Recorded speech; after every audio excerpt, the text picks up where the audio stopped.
ద్వార దర్శనాలు ముగిశాయి. డిసెంబర్ 30న ప్రారంభమైన ఈ దర్శనాలకు రికార్డు స్థాయిలో భక్తులు తరలివచ్చారు.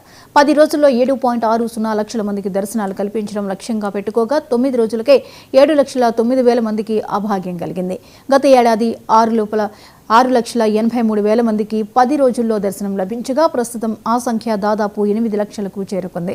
ఈసారి 9 రోజుల్లో హుండీ కానుకల రూపంలో టీటీడీకి 36.86 కోట్లు ఆదాయం వచ్చింది. ఈ 9 రోజుల్లో 37,97,000 లడ్డూలు విక్రయించినట్లు టీటీడీ తెలిపింది.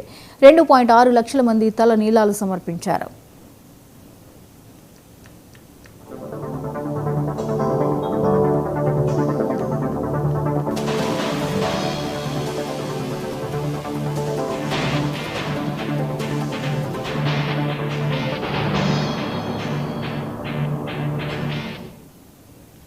వైకుంఠ ద్వార దర్శనాలు ముగిసిన నేపథ్యంలో సర్వదర్శనానికి తిరుపతిలోని శ్రీనివాసం, విష్ణు నివాసం, భూదేవి కాంప్లెక్స్ వద్ద భక్తులకు టోకెన్లు జారీ ప్రక్రియ నిన్నటి నుంచి ప్రారంభమైంది. మొత్తం 10,000 టోకెన్లు జారీ చేశారు టీటీడీ అధికారులు.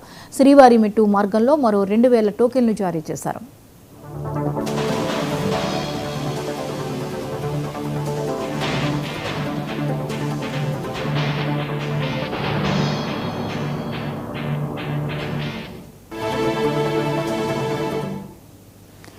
తిరుమలలో రోజువారీ కరెంట్ బుకింగ్ విధానంలో ఆఫ్లైన్లో జారీ చేస్తున్న 800 శ్రీవాణి దర్శన టికెట్లను నేటి నుంచి ఆన్లైన్లో కరెంట్ బుకింగ్ కింద జారీ చేయనున్నారు.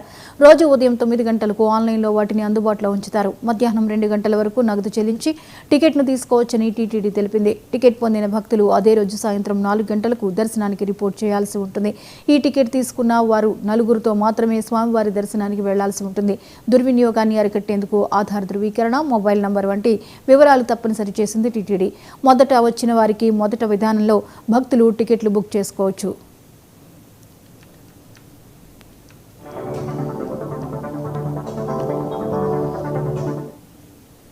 శ్రీవారి సన్నిధిలో ఈ నెల 25న రథసప్తమిని పురస్కరించుకుని టీటీడీ అధికారులు ముందస్తు ఏర్పాట్లు చేస్తున్నారు.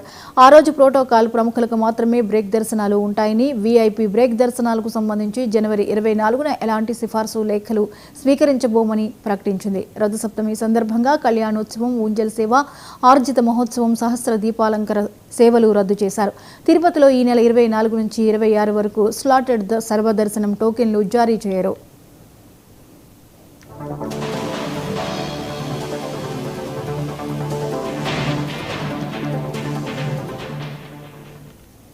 ఈ అంశంపై మరిన్ని అప్డేట్స్ మా ప్రతినిధి కిరణ్ అందిస్తారు. కిరణ్, ఈ రోజు నుంచి శ్రీవారి దర్శనాలు యథాతథంగా కొనసాగనున్నట్లుగా తెలుస్తున్నాయి, వివరాలేంటి?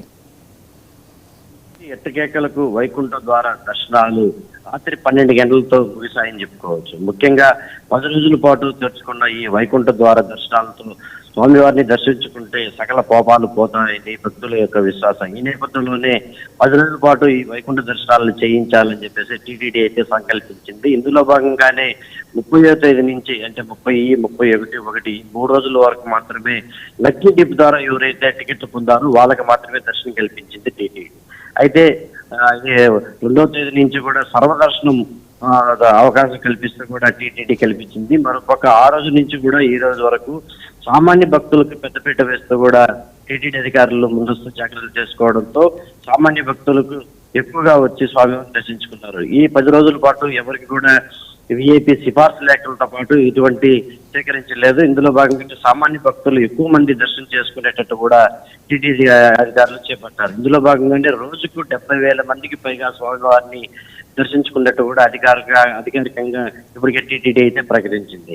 అయితే ఈ 10 రోజుల పాటు స్వామివారిని మొత్తం తిరుమలలో ఉన్న మొత్తం కూడా టీటీడీ ఉద్యానవన శాఖ అధికారులు అయితే పూర్తి స్థాయిలో తిరుపతికి మొదటి రోజు వచ్చే అనుభూతి ఏ విధంగా ఉంటుందో అదే విధంగా 10వ రోజు కూడా అదే అనుభూతి ఉండేటట్టు కూడా ఉద్యానవన శాఖ అధికారులు ఆలయానికి చుట్టుపక్కల ఉన్న పూర్తిగా అలంకరణతో నింపేసిందని చెప్పుకోవచ్చు. మరోపక్క జిఎన్సీ టోల్ గేట్ వద్ద నుంచి అదేవిధంగా ఆలయం వద్ద వరకు కూడా ఇలవైకుంఠం తలపించేలాగా విద్యుత్ దీప అలంకరణ కూడా తీర్చిదిద్దని చెప్పుకోవచ్చు.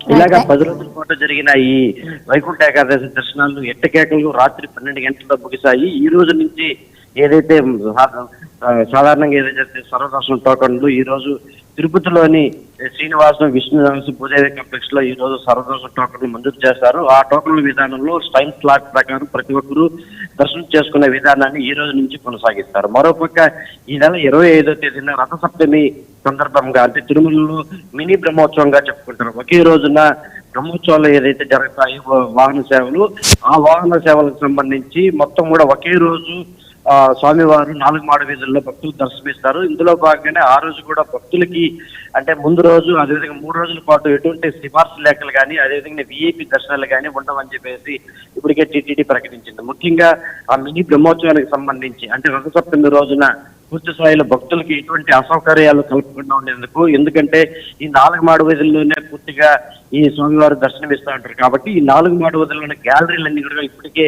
టీటీడీ అధికారులంతా పూర్తి స్థాయిలో క్షుణ్ణంగా పరిశీలించారు. భక్తులందరూ కూడా ఉదయం నుంచి రాత్రి వరకు ఈ వాహన సేవలను వీక్షిస్తూ వస్తున్నారు కాబట్టి గ్యాలరీలో ఉన్న వారికి ఎప్పటికప్పుడు పాలు, నీళ్లు, అన్నపానీయాలు ప్రతి ఒక్కటి అందించేందుకు టీటీడీ ప్రణాళికలు అయితే సిద్ధం చేస్తా ఉంది. Jyoti. Right, thank you Kiran.